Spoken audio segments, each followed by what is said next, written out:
Welcome to my YouTube channel bio world now. इस video में हम डिस्कस करेंगे साइंस का चैप्टर नंबर 6 लाइफ प्रोसेसेस का NCERT in text question answer. First question है, why is diffusion insufficient to meet the oxygen requirement of multicellular organism like humans. Multicellular organism जैसे human में oxygen के requirement को पूरा करने के लिए डिफ्यूज़न का प्रोसेस इनसफिशिएंट क्यों है? मल्टीसेलुलर ऑर्गेनिज्म का बॉडी स्ट्रक्चर बड़ा और बहुत कॉम्प्लेक्स होता है। इन ऑर्गेनिज्म में डिफरेंट फंक्शन जैसे न्यूट्रिशन, रेस्पिरेशन, ट्रांसपोर्टेशन या एक्सक्रीशन को परफॉर्म करने के लिए स्पेशलाइज्ड ऑर्गन्स होते हैं और ये लाखों सेल से मिलकर बना होता है। इसलिए यहाँ ऑर्गेनिज्म का सभी सेल्स अपने चारों ओर के इन्वायरमेंट से डायरेक्ट कांटेक्ट में नहीं होता है। इसके अलावा डिफ्यूज़न एक स्लो प्रोसेस है, इसलिए ऑक्सीजन मल्टीसेलुलर ऑर्गेनिज्म के सभी सेल्स में क्विकली डिफ्यूज नहीं हो सकता है। Therefore diffusion is insufficient to meet the oxygen requirement of multicellular organism like human. इसलिए मल्टीसेलुलर ऑर्गेनिज्म जैसे ह्यूमन में ऑक्सीजन की रिक्वायरमेंट को पूरा करने के लिए डिफ्यूज़न का प्रोसेस इनसफिशिएंट है। ये क्वेश्चन एनसीईआरटी का इंटेक्स्ट क्वेश्चन नहीं है, लेकिन पिछले क्वेश्चन से ही रिलेटेड है। क्वेश्चन है, why diffusion is sufficient to meet all requirement of unicellular organism. Unicellular organism में सभी रिक्वायरमेंट को पूरा करने के लिए डिफ्यूज़न का प्रोसेस सफिशिएंट क्यों है? इसका आंसर पिछले क्वेश्चन के आंसर से बिल्कुल अपोजिट होगा। यूनिसेलुलर ऑर्गेनिज्म जैसे अमीबा का बॉडी स्ट्रक्चर स्मॉल और सिंपल होता है। यहाँ ऑर्गेनिज्म सिर्फ एक सेल से ही बना होता है और यही एक सेल सभी फंक्शन जैसे न्यूट्रिशन, रेस्पिरेशन और एक्सक्रीशन परफॉर्म करता है। क्योंकि ये एक सेल से ही बना होता है, इसलिए इसका पूरा सरफेस अपने बाहर के इन्वायरमेंट से डायरेक्ट कांटेक्ट में रहता है। इसलिए यूनिसेलुलर ऑर्गेनिज्म में सभी रिक्वायरमेंट को पूरा करने के लिए सिंपल डिफ्यूज़न का प्रोसेस सफिशिएंट होता है और इनमें डिफरेंट फंक्शन जैसे intake of food, exchange of gases और वेस्ट मटेरियल की रिमूवल के लिए कोई स्पेसिफिक ऑर्गन नहीं होता है। नेक्स्ट क्वेश्चन है, what criteria do we use to decide whether something is alive. कोई चीज़ जीवित है, इसे डिसाइड करने के लिए हम लोग कौन से क्राइटेरिया यूज़ करते हैं? एनिमल मोटाइल होता है, यानी ये एक जगह से दूसरी जगह में मूव करता है। इसके अलावा इसके बॉडी में भी मूवमेंट होता है। इसलिए एनिमल के केस में कोई चीज़ जीवित है, इसे डिसाइड करने के लिए किसी भी तरह का मूवमेंट बेसिक क्राइटेरिया है। कुछ मूवमेंट विजिबल होता है जैसे वॉकिंग, रनिंग या शाउटिंग, और कुछ मूवमेंट विजिबल नहीं होता है जैसे ब्रीदिंग। इन सभी तरह के मूवमेंट को एनिमल के जीवित होने के क्राइटेरिया के रूप में यूज़ किया जाता है। लेकिन प्लांट नॉन मोटाइल यानी एक जगह में फिक्स होता है। इसलिए प्लांट के केस में लिविंग या नॉन लिविंग को डिसाइड करने के लिए मूवमेंट को बेसिक क्राइटेरिया के रूप में यूज़ नहीं किया जा सकता है। क्योंकि प्लांट में जीवन भर ग्रोथ होता है, इसलिए प्लांट लिविंग है, इसे डिसाइड करने के लिए प्लांट बॉडी का ग्रोथ और लीव्स के ग्रीन कलर को बेसिक क्राइटेरिया के रूप में यूज़ किया जाता है। इसके अलावा लिविंग ऑर्गेनिज्म में बहुत तरह के मेटाबॉलिक प्रोसेसेस जैसे न्यूट्रिशन, रेस्पिरेशन, ट्रांसपोर्टेशन या एक्सक्रीशन परफॉर्म होता है। इन मेटाबॉलिक प्रोसेसेस को परफॉर्म करने के लिए बॉडी में मॉलिक्यूलर मूवमेंट यानी स्मॉल मॉलिक्यूल का मूवमेंट होता है, जैसे रेस्पिरेशन के समय ऑक्सीजन और कार्बन डाइऑक्साइड का मूवमेंट और ट्रांसपोर्टेशन के समय सॉल्यूट का मूवमेंट। मॉलिक्यूलर मूवमेंट इनविजिबल होता है, लेकिन ये भी एक इम्पॉर्टेंट क्राइटेरिया है ये डिसाइड करने के लिए कि कोई चीज़ एलाइव है या जीवित है। नेक्स्ट क्वेश्चन है, what are outside raw materials used by an organism. वो कौन से आउटसाइड रॉ मटेरियल्स है जो एक ऑर्गेनिज्म के द्वारा यूज किया जाता है। सभी लिविंग ऑर्गेनिज्म अपने सर्वाइवल और लाइफ को मेंटेन करने के लिए आउटसाइड रॉ मटेरियल्स यूज करते हैं, लेकिन प्लांट्स और एनिमल्स के द्वारा यूज किए जाने वाले इन आउटसाइड रॉ मटेरियल्स में कुछ डिफरेंस होता है। प्लांट्स ऑटोट्रॉफ्स होता है, यानी ये अपना फूड खुद तैयार करता है और इसके लिए ग्रीन प्लांट्स को आउटसाइड से कार्बन डाइऑक्साइड, वाटर और सनलाइट की ज़रूरत होती है। इसके अलावा सभी ऑर्गेनिज्म के द्वारा 3 main outside raw materials use किया जाता है। फर्स्ट है फूड। सभी ऑर्गेनिज्म को अपने लाइफ को मेंटेन करने के लिए एनर्जी की ज़रूरत होती है और ये एनर्जी फूड से मिलता है। ग्रीन प्लांट्स अपना फूड खुद तैयार करता है और एनिमल्स अपना फूड प्लांट से या दूसरे एनिमल से प्राप्त करता है। सेकेंड आउटसाइड रॉ मटेरियल है ऑक्सीजन। फूड से एनर्जी को पाने के लिए फूड का ब्रेकडाउन जरूरी होता है और फूड के ब्रेकडाउन के लिए ऑक्सीजन की ज़रूरत होती है। थर्ड आउटसाइड रॉ मटेरियल है वाटर। फूड के प्रॉपर डाइजेशन और बॉडी के वेरियस फंक्शन को मेंटेन करने के लिए वाटर की ज़रूरत होती है। नेक्स्ट क्वेश्चन है, what processes would you consider essential for maintaining life. Life को मेंटेन करने के लिए कौन कौन से प्रोसेसेस ज़रूरी होते हैं। किसी भी लाइफ को मेंटेन करने के लिए मेनली 4 प्रोसेसेस ज़रूरी होते हैं: न्यूट्रिशन, रेस्पिरेशन, ट्रांसपोर्टेशन और एक्सक्रीशन। न्यूट्रिशन वो प्रोसेस है जिसमें लिविंग ऑर्गेनिज्म के प्रॉपर ग्रोथ और डेवलपमेंट के लिए फूड को कंज्यूम किया जाता है। ऑटोट्रॉफिक ऑर्गेनिज्म फोटोसिंथेसिस के द्वारा अपना फूड खुद तैयार करते हैं और हेटेरोट्रॉफिक ऑर्गेनिज्म प्लांट्स या दूसरे एनिमल से फूड को कंज्यूम करते हैं। रेस्पिरेशन वो प्रोसेस है जिसमें लिविंग ऑर्गेनिज्म के सेल में ऑक्सीजन के द्वारा ग्लूकोज या फूड का ब्रेकडाउन होता है और कार्बन डाइऑक्साइड, वाटर और एनर्जी रिलीज होता है। ट्रांसपोर्टेशन वो प्रोसेस है जिसमें डिफरेंट सब्सटेंसेस जैसे फूड, ऑक्सीजन, कार्बन डाइऑक्साइड और वेस्ट मटेरियल को बॉडी में एक जगह से दूसरी जगह में मूव किया जाता है। और एक्सक्रीशन वो प्रोसेस है जिसके द्वारा वेस्ट मटेरियल को बॉडी से बाहर निकाला जाता है। नेक्स्ट क्वेश्चन है, what are the differences between autotrophic nutrition and heterotrophic nutrition. Autotrophic nutrition और हेटेरोट्रॉफिक न्यूट्रिशन में क्या डिफरेंसेस होते हैं। फर्स्ट पॉइंट है, ऑटोट्रॉफिक न्यूट्रिशन में ऑर्गेनिज्म अपना फूड खुद तैयार करता है, लेकिन हेटेरोट्रॉफिक न्यूट्रिशन में ऑर्गेनिज्म अपना फूड खुद तैयार नहीं करता है। सेकेंड पॉइंट है, ऑटोट्रॉफिक न्यूट्रिशन में फूड इनऑर्गेनिक सब्सटेंसेस जैसे कार्बन डाइऑक्साइड और वाटर से तैयार किया जाता है, लेकिन हेटेरोट्रॉफिक न्यूट्रिशन में फूड डायरेक्टली या इनडायरेक्टली ऑटोट्रॉफ से ऑब्टेन किया जाता है, यानी यहाँ फूड ऑटोट्रॉफ यानी प्लांट से या दूसरे एनिमल से प्राप्त किया जाता है। थर्ड पॉइंट है, ऑटोट्रॉफिक न्यूट्रिशन के लिए क्लोरोफिल की ज़रूरत होती है, लेकिन हेटेरोट्रॉफिक न्यूट्रिशन के लिए क्लोरोफिल की ज़रूरत नहीं होती है। फोर्थ पॉइंट है, ऑटोट्रॉफिक न्यूट्रिशन सभी ग्रीन प्लांट्स और कुछ बैक्टीरिया में पाया जाता है और हेटेरोट्रॉफिक न्यूट्रिशन सभी एनिमल्स और फंगी में पाया जाता है। नेक्स्ट क्वेश्चन है, where do plants get each of the raw materials required for photosynthesis. Photosynthesis के प्रोसेस के लिए प्लांट्स रॉ मटेरियल्स को कहाँ से प्राप्त करता है। फोटोसिंथेसिस के प्रोसेस के लिए फॉलोइंग रॉ मटेरियल्स की ज़रूरत होती है। फर्स्ट है carbon dioxide. Plants carbon dioxide को एटमॉस्फेयर से स्टोमेटा के थ्रू बॉडी के अंदर लेता है। सेकेंड है वाटर। प्लांट्स रूट के द्वारा सॉइल से वाटर को एब्जॉर्ब करता है।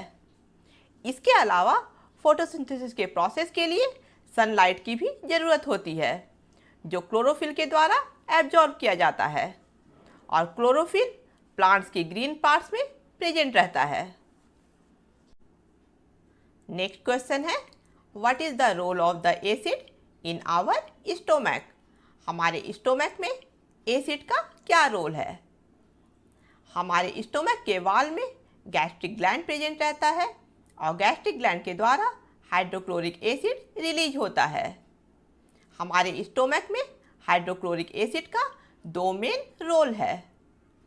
फर्स्ट रोल है, ये स्टोमक के मीडियम को एसिडिक बनाता है, क्योंकि स्टोमक में प्रेजेंट एंजाइम पेप्सिन के एक्टिवेशन के लिए मीडियम का एसिडिक होना जरूरी होता है।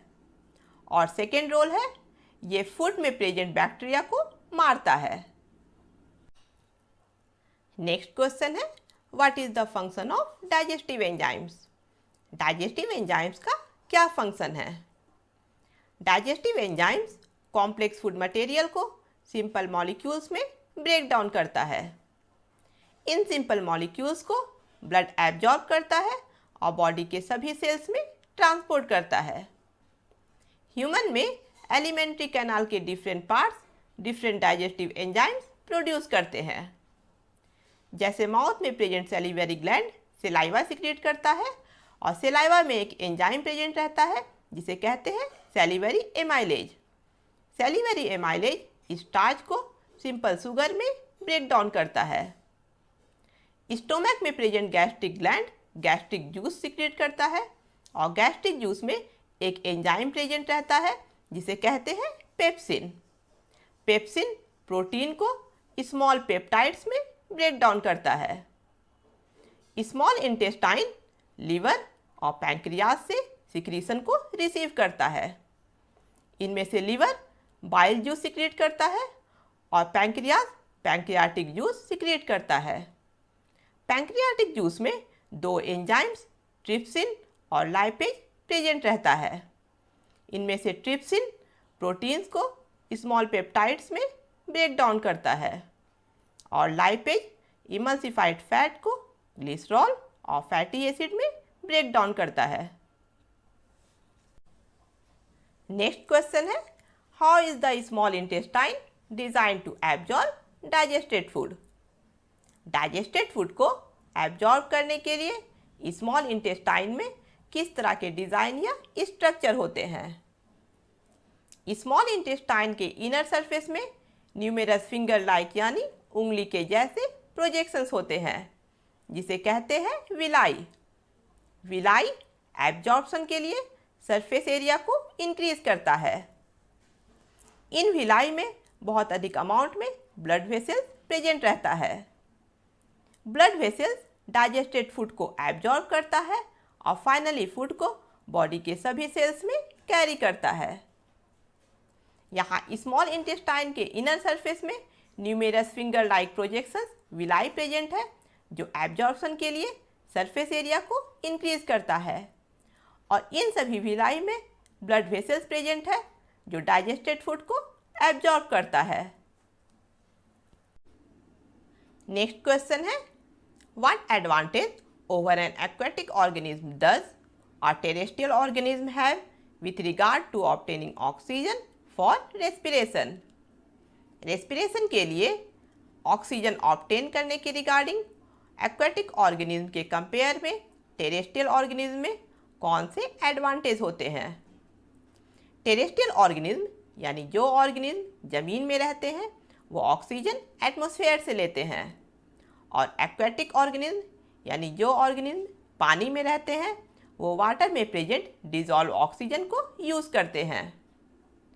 एटमॉस्फेयर में प्रेजेंट ऑक्सीजन का अमाउंट वाटर में प्रेजेंट ऑक्सीजन के अमाउंट के कंपेयर में हमेशा हाई रहता है। इसलिए टेरेस्ट्रियल ऑर्गेनिज्म एक्वेटिक ऑर्गेनिज्म के कंपेयर में अधिक अमाउंट में ऑक्सीजन प्राप्त करता है और एक्वेटिक ऑर्गेनिज्म में अधिक अमाउंट में ऑक्सीजन पाने के लिए ब्रीदिंग का रेट हाई रहता है। नेक्स्ट क्वेश्चन है, what are the different ways in which glucose is oxidised to provide energy in various organism?